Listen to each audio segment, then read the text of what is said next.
So that's really cool. Just open source money. But I think on the eCash side, actually the end consumer payments won't be the next big push. I think it's all going to be services, online services, replacing APIs in some sense, or replacing username password stuff. That's my hope, at least. I think so. Like it's not clear to me how it plays out yet, but it makes a lot of sense that it will play out there. But the UI of just even with the how do we get everybody to have the eCache is always. I mean, it's a classic chicken egg kind of thing, right? Yeah. But even with kind of the, I mean, now like obviously everyone is paying for agents and compute and LLMs and all those kind of things and so on.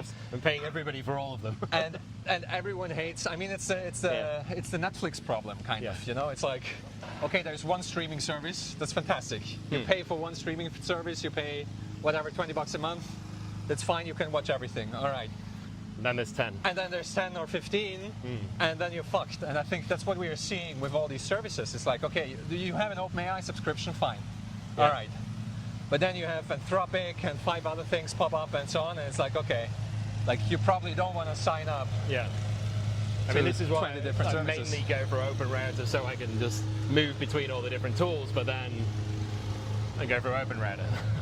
Fair enough. It would be nice to just hold money and then pay for the ones that I want when I need to use them, or I mean, that's the idea of Routester and Pay-per-Q. So, I mean, right now it's probably really bad with the lawnmower. Like it'd be fine. 2 meters. I mean, both listeners will be fine with it. I always have to remind myself, like, no one cares. No one's listening. No it's one okay. cares. It's like no one cares. It's like no one cares. Who cares? But actually, a surprising number of people care. But I also get it in the sense of like all the negative feedback I got so far was about audio quality, and I think the main issue is if the audio quality is shit, it's very hard to listen in your car, because with earphones it usually doesn't. It's not I've been told that people. There's actually BT Shouting Point was saying he found it hard to listen to on his bike. Yeah. Okay. Okay. But if you have special environments, like there's people that watch fucking podcasts on TV. Like I'll never understand it. But then bad audio quality. Like I'm a big headphones kind of guy, so I don't care. And also, you know, like I don't have to re-listen to it because I usually remember what I said. So. But I think anyway, I think it's super stupid, especially for things that you don't always need, to be forced into a monthly subscription sign up KYC thing. And I think more people than ever are hating that now. Well, it stops you trying stuff as well. Yes, exactly. Yeah. And I feel like more people than ever are frustrated with that. And eCash actually fixes this. Like that's actually what, you know, Routester and Pay-per-Q and everyone is trying to do. I think in terms of like AI is such a good, like just impactful thing as well. Yeah. Like once you actually start paying for it and you realize what you can do with it, you realize, oh, this is worth money. Oh yeah, and it's a good thing to then bolt onto scarce. Bitcoin. Is oh, we're not doing this through Bitcoin. It's because it makes it easier for you to swap between all these different advisors. You can use whatever you want. Yeah, you're not locked in forever. You can just pay us when you need to pay us. It's actually a nicer experience. Yeah. But you've got a product that you can bolt onto the back of it that's purely digital. Yeah, that works very nicely with that as a payment system. So. Yeah, I mean that's where things are heading, right? Where you have like you don't always want to use the most expensive agent. No. Like if you want to, my go-to example is always if you have a merge conflict and you want to resolve the merge conflict, there's special agents that can do that really, really well. Or also like if you just want to do summarization or whatever, like you have special tasks where it's more economical to use a dumber model or a smaller model or what have you. Yeah. I mean, that's just like how any company works, you know, like you don't want to throw your $400 an hour specialists to whatever, like, you know, clean up the floor or whatever, make coffee. Yeah. So that's just regular economics. And I mean, you know, Cursor and those kind of like all-in-one systems, that's what they do right now, where it's basically you have a certain budget, and they have automatic agent selection and so on, and if it selects the most expensive thinking models or whatever, it will actually eat up your budget really quickly. Yeah. And then you have to pay as you go and all those kind of things. Of course, all of that's credit card based. But I haven't kept track of it, but is it still the case? When was it? Was it when 03 came out or something that you had to KYC for using the most powerful models? Is that still the case? I don't think I've ever provided, say, like driving license and stuff. There would have been like at least a light KYC from credit cards and stuff like that. And I don't know if it's then available via. I mean, they have light KYC always just with the payments alone. Yeah. So. Yeah, no, but I think just in general, like especially on the Nostr side, what I love about Nostr is that you don't have to do username, password, sign up for a new thing at all. And I think that's so cool. Yes, yeah. That's so cool. And it's also not a... Well, you also, because you've got your own identity, you log into an app and then stuff's there. Yeah, stuff's there. And that's kind of that's also the idea of NIP60, NIP61, that just your eCache is there with you as well. And you have, like you said before, like it stops you from trying stuff. And the main idea of having like Cashew follow you around is that you can actually try stuff. And it's kind of, like it's pocket money. Like you should be fine to just lose it all the time. Like if it's gone, it's gone. Yeah, I just deleted a browser session earlier and I was like, oh shit. That's how it goes. It's just, thank you for your service. You made everyone else's Bitcoin more valuable. Well, okay, it's actually somewhere in the mint. It's actually not really gone. Yeah. Like the mint can always rug and recover. Well, running costs. There you go. But. I think that's where things are heading in terms of like speaking to the chicken egg problem that you mentioned. Like, how do you give people the eCache that they would need to, like make a permissionless API call, basically, because that's what we're talking about. That's what cache enables. Cache enables permissionless interaction in the sense because you actually.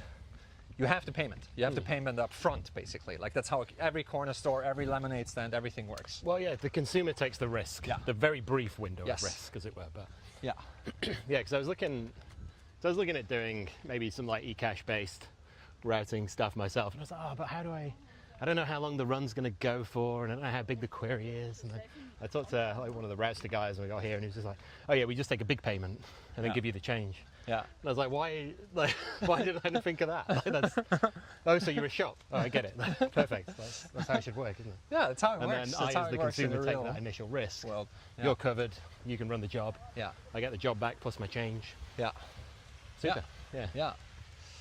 Yeah. Again, I'm also very unsure how it will play out, but my hope is... I think this is true of like a lot of Bitcoin stuff, right? Is that you don't need to convince everybody that it's about Bitcoin. You just convince them that they should do this thing that they can do now, and Bitcoin comes along for the ride, or Nostr comes along for the ride, or eCache comes along for the ride. We don't have to like just sell everything on an ideological basis. Oh, absolutely. Just build I think useful stuff. It's the better solution, and it's also what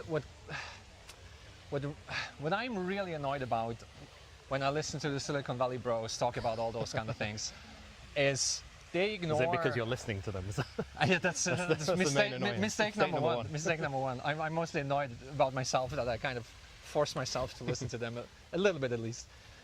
No, but you kind of want to have a finger on the pulse of what the Silicon Valley thinking is, because it is what's going to shape large parts of the ecosystem. And what I think is interesting is like they don't even realize that many of the problems the Bitcoiners have identified are actual problems. And for example, like building out a service that you charge other people for and so on, in their world, it's very easy. You just set up Stripe. Yeah. Okay, what do you need to get set up with Stripe? Yeah. You need a home address. You need a passport or something similar. You need to have a identity document and so on. That excludes like half the world. Half the world. Yeah. And you need to be in a jurisdiction that's not sanctioned and so on and so forth. And you can be deplatformed at any time. So if you're in Silicon Valley, that works really well. That's fantastic. It's the easiest way, and like that's it's. I don't want to discourage people to get set up with Stripe and so on. It's fine if it works for you and so on.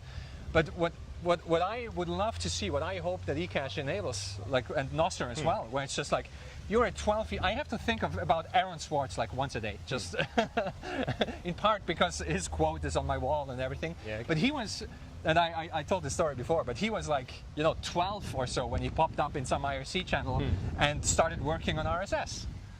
And these people exist today. You have 12-year-olds, 14-year-olds, and so on. Like Peter Lallis was another guy, where he just started building out his first websites and so on, and wanted to accept money from people that are using his websites. And he was like 13 or 14 or whatever, and he had to, convince his dad to sign up with some payment provider and all those kind of things. Yeah. And eCash and Nostr make that really easy, where you can just do these things. You can just literally do stuff. And you have an NPUB, you're acceptable basically. You have an NPUB, you can charge for things. And that's kind of... You can just charge for things. You can just charge for things, exactly. Yeah. And you don't have to understand how everything works, and you don't have to be a Bitcoin maxi or anything, but it just works, and you don't have to ask anyone for permission. So that's kind of my... And many people that are actually in the San Francisco strata, they are running into these issues now, like most famously David Heinemeier Hansen, DHH from Ruby on Rails and so on, where he just by building out competition to Gmail and not being willing to give the Apple tax of like 30% or whatever it is, he got deplatformed. And he is completely fed up now. Like I just listened to his Rails keynote 2 days ago. Oh yeah. Completely fed up with begging for permission. That's how he phrased it, And he really wants to make Rails a framework to build permissionless technology in some sense, So he's like 80% there. I would say. We've been working on this. So I think that's interesting that even the most privileged people, like he's a multi-millionaire, raises like whatever, cards for money. Exactly.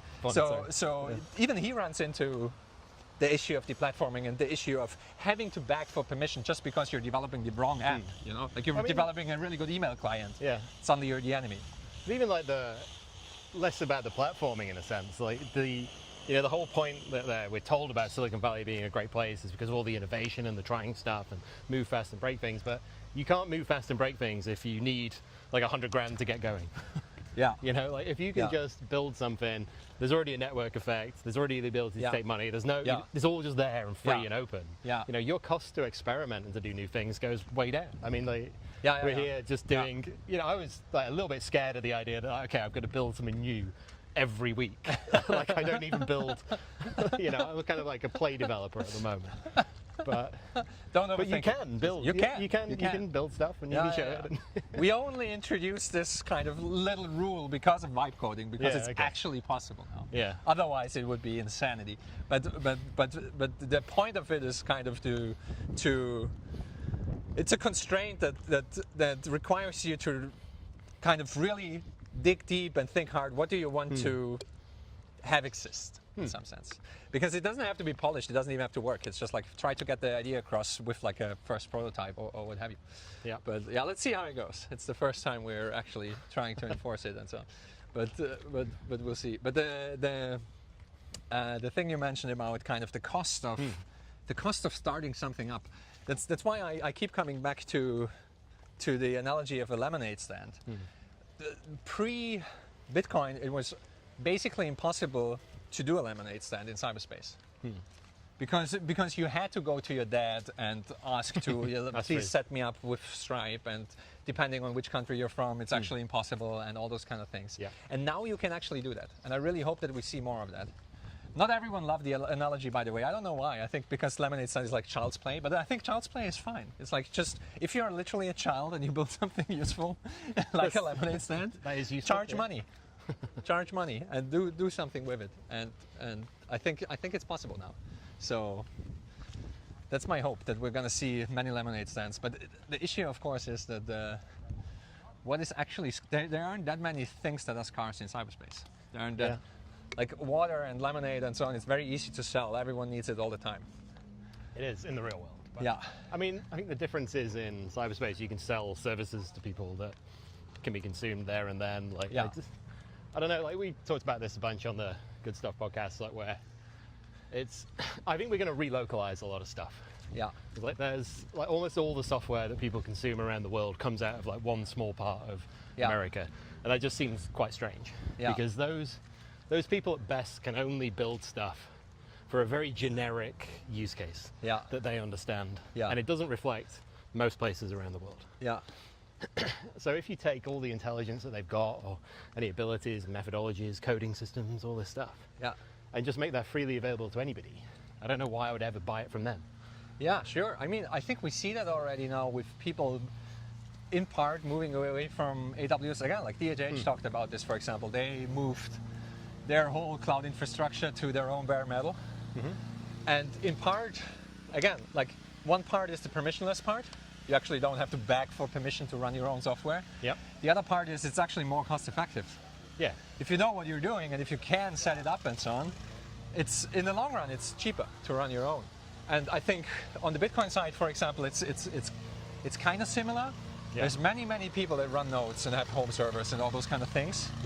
And in terms of Lemonade standing that, what you can actually do very easily now, I mean, we don't have all this built out yet and so on, and it's gonna take still a while and blah, blah, blah. But at least in theory, it's very easy now to charge for your access compute, to charge for your access storage. Lots of shit coins were created for these kind of use cases. And eCash makes it very easy now. Very easy, where you just kind of, you can rent your access compute for inference, or your hard disk storage for storage, those kind of things. So yeah, my hope is that we'll see more of that. We kind of see the first inklings with paid relays and also paid Blossom servers, those kind of things. And I think it will be, if we want to switch to, like you said, everyone agrees the internet is fucked. If we want to unfuck the internet, people will have to pay for it.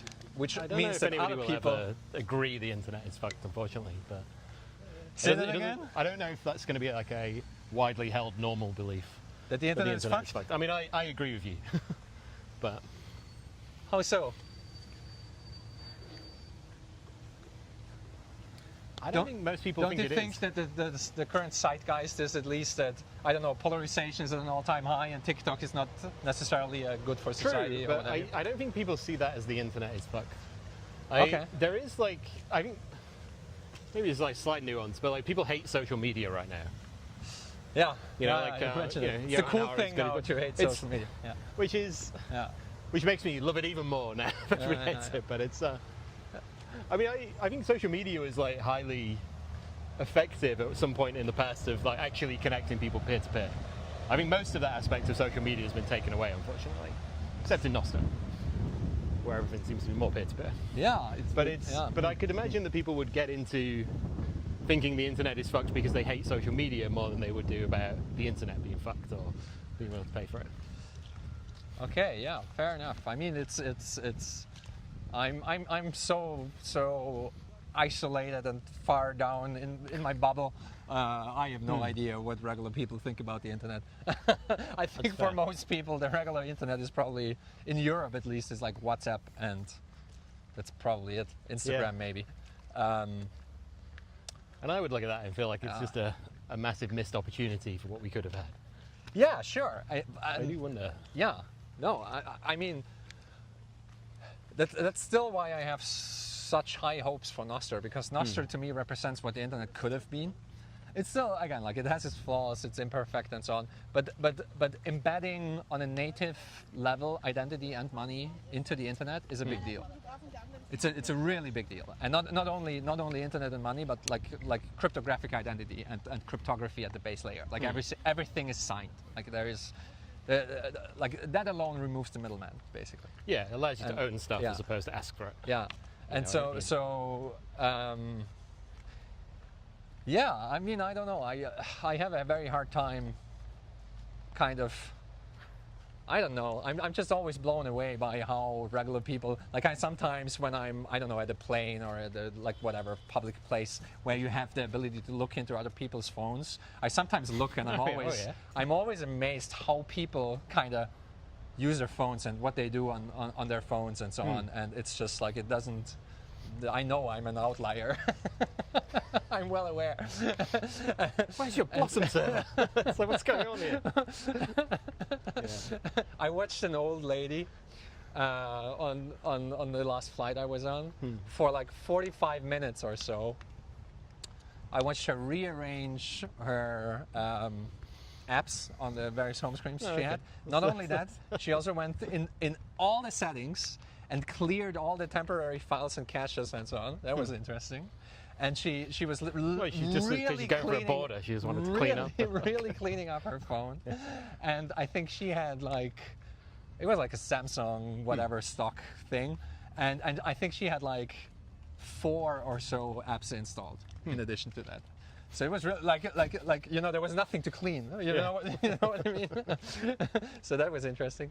But no, I mean, for most, it's the big apps that everyone knows. That's what I usually see. It's Facebook, Instagram, TikTok, WhatsApp, those kind of things. I think that's it. I think this is probably by what I'm thinking when they say, I'm not sure people would say it's fucked, is that they're quite happy. They have these big networks. They don't stop them at the moment, although I don't know. I mean, we've got this new bill that's supposed to be coming in at the end of the year in Australia to just stop you using like almost anything. It was social media, but then it was also YouTube, and then it was news, and who knows. I mean, really, that's what I meant with kind of the zeitgeist, right? Like in the UK, they had the child protection law that forced everyone to basically scan their passport to watch YouTube videos. I mean. So I expect there'll be a big pushback. I mean, I know, you know, I'll jokingly just say to the kids, well, the government doesn't want you to watch YouTube anymore, so obviously can't look at any videos today. You know, you're going to set them up properly early. Let them know who they should hate. Instill like a solid hate for government authorities early on. But I dare say my kids could trivially work around this. You know, I mean, that's what we saw in the UK as well, right? Like VPN usage spiked by, I don't know, 180,000% or something ridiculous like that. Well, exactly. There's always a pushback, but I don't know quite exactly what they're going to do, what that will look like when it comes in, and what the pushback will be. But I imagine there'll be a lot more people that do care about the internet and maybe do see it as fucked. But I mean, we see it already now. Like coming back to the. So maybe I'm wrong. eCache. Like, why would someone use eCache as opposed to an open router subscription and so on? And I mean, we see it already. Like in the current cohort, there's like a good handful of people that are very principled about their AI use. And again, they do it out of principle. So it's kind of, I'm not going to hand any of my identifying information to Anthropic or OpenAI or what have you and so on. And I think with early Bitcoin use, we saw the same, where it's just like, on principle, people refusing to use credit cards or other payment systems and so on, and like even going as far of killing off all their bank accounts, killing off all their, you know, fiat holdings and access to fiat and so on. Like being very, very hardcore about it, just out of ideological reasons. And I think the other side that we always see is you have no other choice. You're forced to use Bitcoin. You're forced to use a VPN, for example. You know, also like if you're in a country where the government restricts internet access, you're forced to use a VPN. And I think this will just continue from both of these sides, where I don't know, like we see it in the app stores as well, right? Where some people will be forced to sideload apps or use something like Zap Store or similar to use a permissionless app store. And that's kind of, well, and like asking for permission is not a good pattern, right? Like when it comes to UI stuff. So if we can build the version where you don't have to ask for permission, they will just be better. So I may have to just rescind my earlier point that maybe everybody does realize the internet is fucked. I think it's more that they're about to realize the internet is really fucked because the hammer's coming down even harder. Let me also rephrase my argument slightly. 10 years ago, no one talked about these issues. I feel like no one.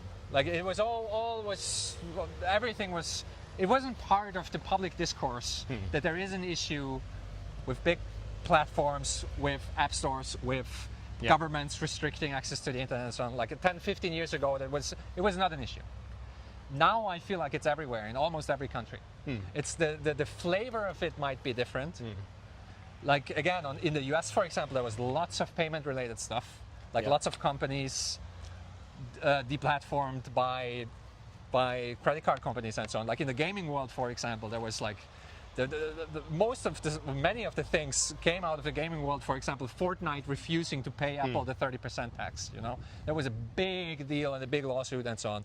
Then Valve apparently being forced by the credit card companies to kill off all the like adult quote-unquote content in Steam in their gaming platform and so on. And this was all payment-driven. Like in the US, it seems to be like the censorship is payment-driven, a lot of it. And in other countries, it's, you know, under like protect the kids, like in the UK and so on. And just, I don't know, I feel like maybe it is because so much of the speech moved to online and online platforms. And it can be restricted more easily, or it's more obvious. Like it's both harder and easier in some ways, right? But maybe that's it. But I feel like over the last 10, 15 years, it changed a lot, and it's more of part of the public conversation in some sense. All these internet things. But who knows? Again, like I'm so deep in my my bubble is so well curated. It's like well, exactly. It's one of those areas where I'm probably the worst person to talk about this. I know I think it's fact, and clearly like you would as well.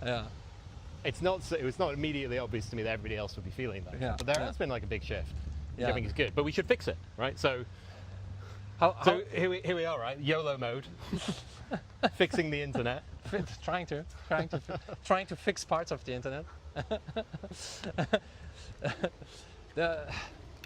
It's a big task. It's a big task. But it's also like I want to reflect for a minute or two about a similar thing, like I mentioned before, like just paying in Bitcoin all the time here, and how normal it is, and it just works, and you don't ever have to think about it. You don't marvel at the fact that it works, basically, you know. And like we've come really far. Like for me, paying in Bitcoin every day, and like people are still shitting on Lightning and other things that Bitcoin doesn't work and so on. If Bitcoin wouldn't work, I would literally starve. So it really, really works. And the same can be said about Nostr. Nostr has its flaws and so on, and all those kind of things. But the fact that we were able, in a relatively short amount of time, build a complete Twitter replacement, basically, that actually works. That many people, like dozens of people, dozens of us. Should we cross down into the heat zone? Let's try. Because I have enough of these like pesky little lawnmowers up there. let's walk into traffic. That will make it better. There you go. No, but I've been in Nostr only for 2.5 years now or so, something like that. And I don't need to use anything else. Again, I like my filter bubble, you know. Like it's just I don't want to go out into the wild and actually read the news or, you know, talk to normies or what have you. But the fact that it works is amazing, and it really works. It really works. We haven't replaced YouTube yet. We haven't replaced whatever Netflix and other things yet, and so on. And not all of those things are broken. But we managed to replace Twitter for a couple dozen of people at least. Like I would say for maybe even a couple hundred like people. 100,000 maybe. I don't know. But I mean, there's whole swaths of Nostr that you don't know about. Well, exactly, yeah. Japanese like Nostr. Yeah, exactly, yeah. Every now and again you look on the world feed and you're like, there's shit tons of Japanese people here. and like the hardcore ones you don't even see because they geo-block all the relays. Like you have to switch your VPN to Japanese to be able to see that part of Nostr, which I think is very interesting. But that was the original promise of Nostr, that you would have kind of these communities self-organize and organically appear, and you wouldn't have one central server be in control of all the things, and you wouldn't have one global view. And that's what we see happening. Like the norm here is the traffic stops for you, isn't it? So. Yeah, sometimes. It's like it depends on how touristy you look, I think. Well, I'm walking around with this Austrian guy. So that's the problem. So that's clearly I kind of look like a terrorist, so they better stop. There you go. But I think my point is just like we are often too close to all this stuff, and just purely critical. Like the engineering mind is just mostly critical, right, of things. Like you know what is still broken and how the thing can fall down and so on. But it's amazing what we were able to build just in a, you know, like Nostr is like 3 short years basically. And there's like no funding. There's like sort of like no funding compared to like any of the other stuff that's going on and all these different compared to other things, there's very little funding. But talk to me about that a little bit. Like you come from the business/finance world a little bit, like you know a lot about it. Why am I so bad at it? You know more about it than most people. So how do you, in terms of, let's talk about funding maybe. Like how do you think this could be solved in the long term? Because I think right now it is an issue. And I say that as someone who is, you know, like close to the funding question. I don't think funding's the problem, because I think it implies the wrong thing. Okay, tell me more. Which is weird, because I just said funding, right? I brought it up. I think it's great that it's grown to what it has without so much central funding. But so when I say that is, I think we just need to bootstrap stuff. Like I actually don't think that. Yeah, like it's. I think what we need is lots of useful services that just happen to use Nostr and happen to use Bitcoin, and they're just. But that would imply that you charge people. You charge people. Yeah. But that also that's why implies it has to be useful. That also, okay, fair enough. And we live in a world where a lot of stuff is free. That's the issue. To me, it seems like it needs to. Maybe should we walk down here? Maybe it might be. I don't know. I didn't know you could go down this. Can. Maybe we'll not be in traffic at all times. Feet in the ocean. It's paradoxical because now we're following the only traffic there is, but it should be. It should work out in the long run. You see people going around on their little stand-up paddle boards around here. It looks nice. Yeah, it's very nice. Now let's walk all the way to the fort maybe. Let's see if we can do it. And then I probably will be like very much death by heat stroke kind of situation. But we'll see. We'll see. Well, we're gonna make it. So I kind of think this is the like the benefit of AI really, is that a lot of the cost of developing these new solutions, these new systems and things, and finding like useful things that you could do is going to go right down. Yeah. And so then the question is, why would anybody pay for something? Well, because you're solving a pain point for somebody. Yeah. So half the problem we have with the generation of software is that people just build stuff because they really like software. And the people that really like software, they're the only people that could build software. Yeah. So all of a sudden, you've got a whole stack of people that could never do this before, can now come into this area and build, you know, a shit version of something that somebody else can fix. Yeah. But like, if you build something that's a bit ropey and insecure, but you make money out of it, somebody else can come and build a better version that is more secure, but we just build on it. I think all that comes back down to just the cost of that experimentation needs to be really low. And there needs to be some sort of network that you can launch it into. Yeah. But then every single one of those useful services builds on that network. And so Nostr, AI, eCash, Bitcoin, they all just come together in that system. They're like, well, we just need to keep putting useful information and useful services out on this platform. Yeah. And then I think, and if people are getting paid, you don't really need the funding so much. Yeah. Yeah, no, let's say that we shouldn't need funding, but like... Yeah, I mean, BitChat is a great example in terms of providing a useful app that still works if everything else breaks down, because you can use Bluetooth, and so even if the government shuts down everything, your Bluetooth thingy will still work, and you can, at least if you're together at a protest or what have you, communicate. And the neat thing about BitChat is, of course, the Trojan horse mechanic that if there is internet connectivity, it will use Nostr to allow you to further communicate and so on. And I think we'll see a bunch of those things where people use Nostr and use eCash without even really knowing it. We saw this already with Podcasting 2.0, and also in large part with every time new people came into Nostr, there were people receiving SAPs, and they had no idea what SAPs were or that it was Bitcoin and so on. And I think this will just kind of continue to happen. But I think the hard part will be to figure out what to sell. Like it relates to what you said before, that most people are used to the internet being free and all these services being free. Yeah. No one has an issue with paying for Uber, paying for Airbnb, paying for, like everyone understands that these things are scarce and you have to pay for them.